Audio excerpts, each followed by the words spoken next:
صلى الله عليك يا أبا عبد الله صلى الله عليك يا أبا عبد الله صلى الله عليك يا أبا عبد الله وعلى الله قاتليك بسم الله الرحمن الرحيم الحمد لله رب العالمين وبه نستعين وصلى الله على محمد وعلى الطاهرين وعلى الله عليهم أجمعين من الآن إلى قيام يوم الدين آمين رب العالمين بسم الله الرحمن الرحيم اللهم كن لوليك الحجة ابن الحسن صلواتك عليه والبائف عليه ساعة كل ساعة ولي ورافع وقائد وناصر ودليل معين حتى تسكنه وعدك وتمتعه فيها طويلة برحمتك يا رب العالمين.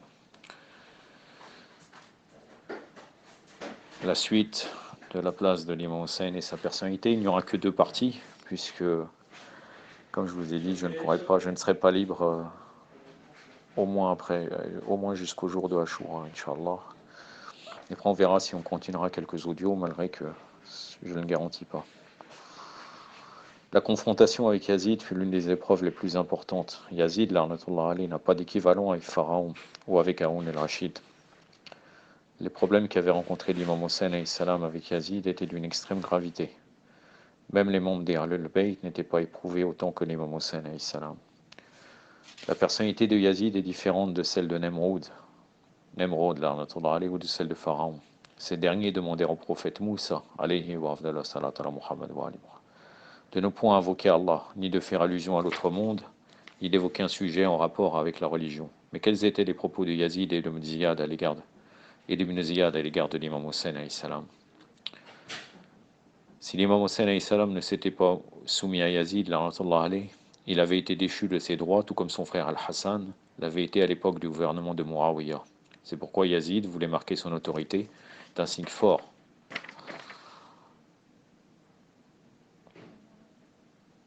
Afin d'astreindre l'imam Hussein à se soumettre. C'était mal connaître l'imam Hussein, car il fut un homme à part, un être qui s'est dressé contre la tyrannie de Yazid, tout en invoquant Allah subhanahu wa ta'ala, en appelant les hommes à se souvenir de l'au-delà, tout en les exhortant à la piété. Que fallait-il faire? Prêter serment allégeance à un tyran unique tel que Yazid, ou aller au combat et mourir sur le champ de bataille? L'imam Hussein ne put se résoudre à se taire, car il était venu sur la plaine de Karbala afin que les plumes écrivent son épopée. Sa bravoure, sa loyauté envers le Seigneur ainsi qu'envers les fidèles croyants restés près de lui combattre l'iniquité. Les gens se demandèrent pourquoi l'imam Hussein s'est-il déplacé de Médine pour aller vers Karbala.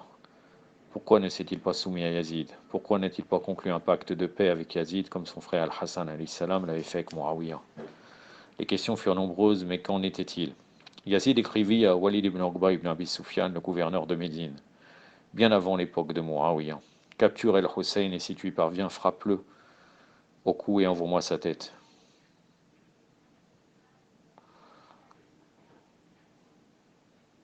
Qu'est-ce que le serment d'allégeance? Est-ce bien de proclamer Yazid prince des croyants sans une suite à cela?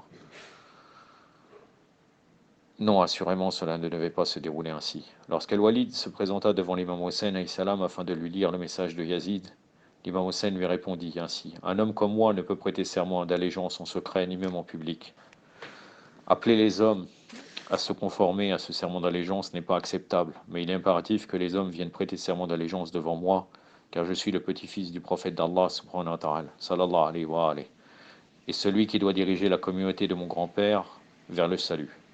Al-Walid quitta l'imam al-Hussein alayhi salam en colère. L'imam al-Hussein décida alors d'émigrer vers la Mecque. L'imam al-Hussein s'arrêta un instant pour méditer.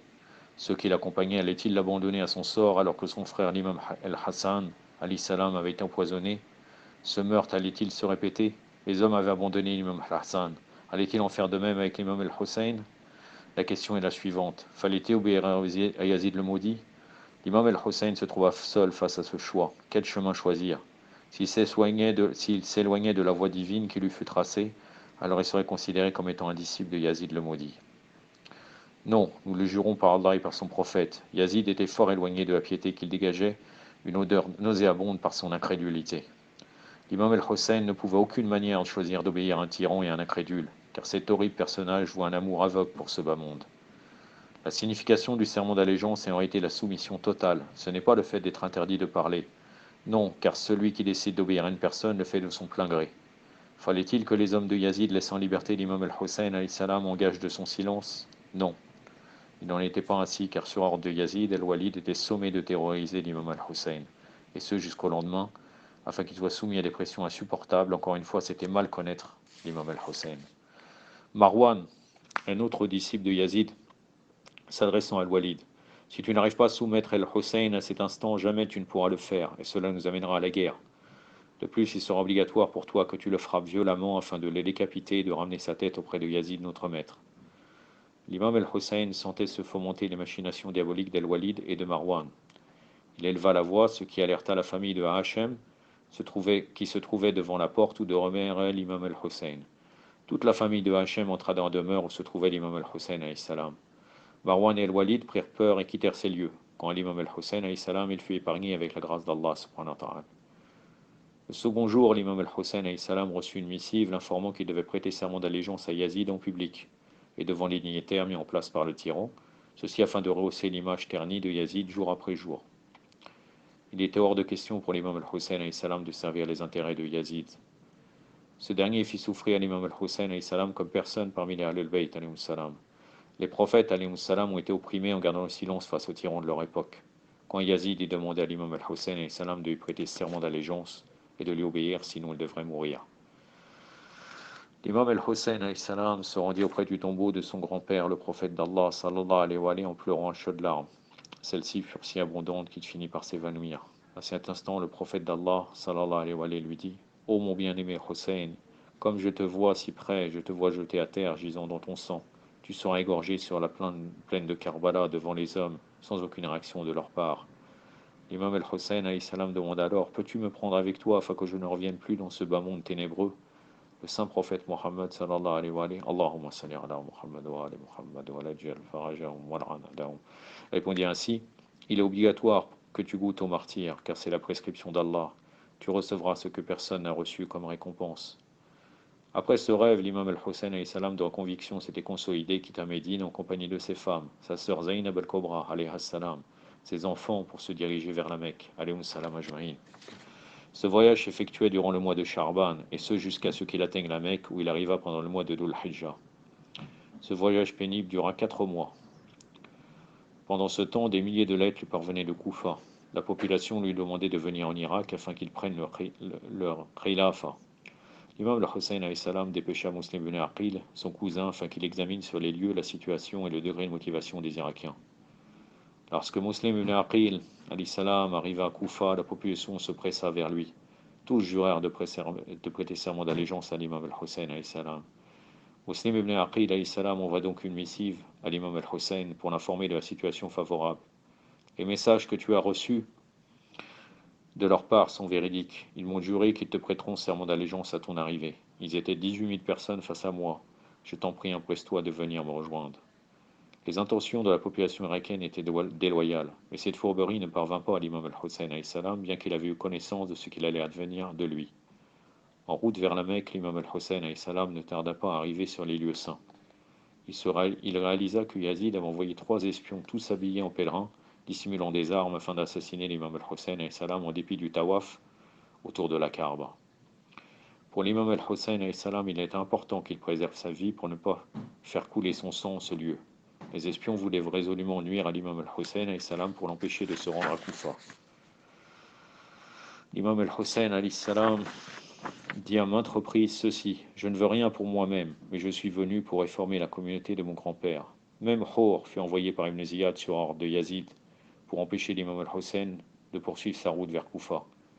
C'est alors qu'un disciple de l'imam al-Hussein alayhi salam s'avança vers lui et posa cette question: ô fils de l'envoyé d'Allah sallallahu alayhi wa alayhi, la bataille qui se trame face à nous en cet instant va-t-elle venir à nous, ou c'est nous qui devons nous avancer vers elle?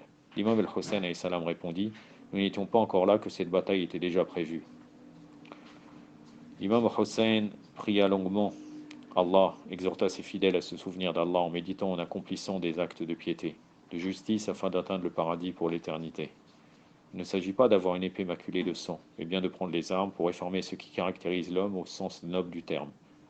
Hur alayhi salam avait pour obligation de barrer la route à l'imam al-Hussein alayhi salam afin qu'il prête serment d'allégeance tout d'abord à Ibn Ziyad pour aller ensuite se rendre près de Yazid et prêter serment d'allégeance.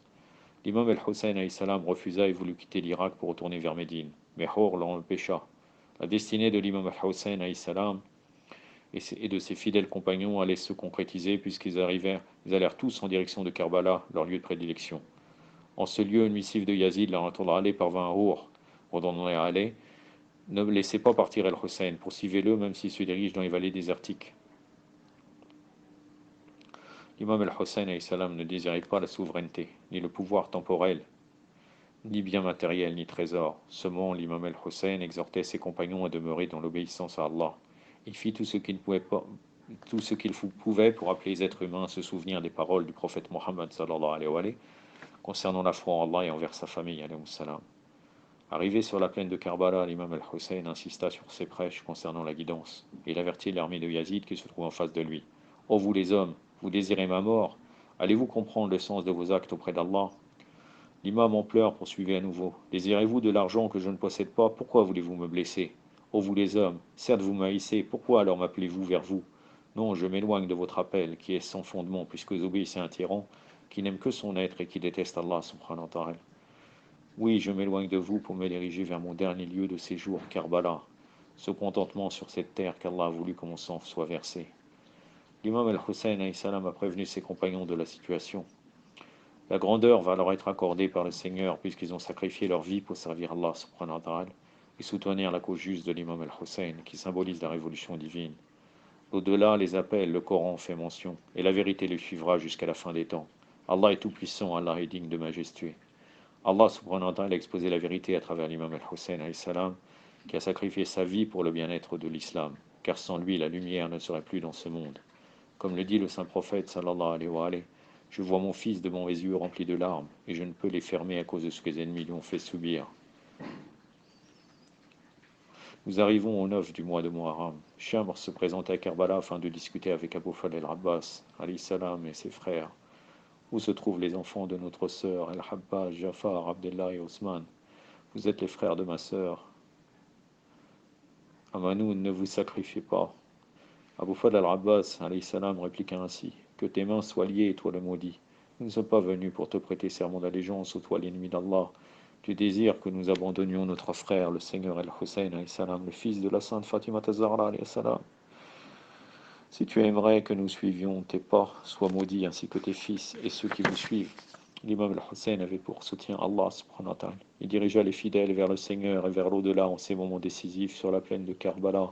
L'imam Hussein ne pouvait être en désaccord avec sa foi, car la recherche de ce bas monde et l'au-delà était contradictoire. Ce bas monde amène les tensions, les difficultés et les malheurs. Celui qui désire vivre sa foi pleinement, alors qu'il s'allie à Allah en obéissant aux préceptes des Ahlul Bayt. Souvenez-vous des malheurs qu'avait enduré l'imam al-Hussein lorsqu'il a sacrifié son bébé Ali Asghar alayhi salam. Son cœur fut affecté, il était secoué par tant de cruauté, mais il demeurait digne, malgré la vision de son bébé égorgé alors qu'il demandait une goutte d'eau pour étancher la soif de son pauvre fils, Ali Asghar alayhi salam.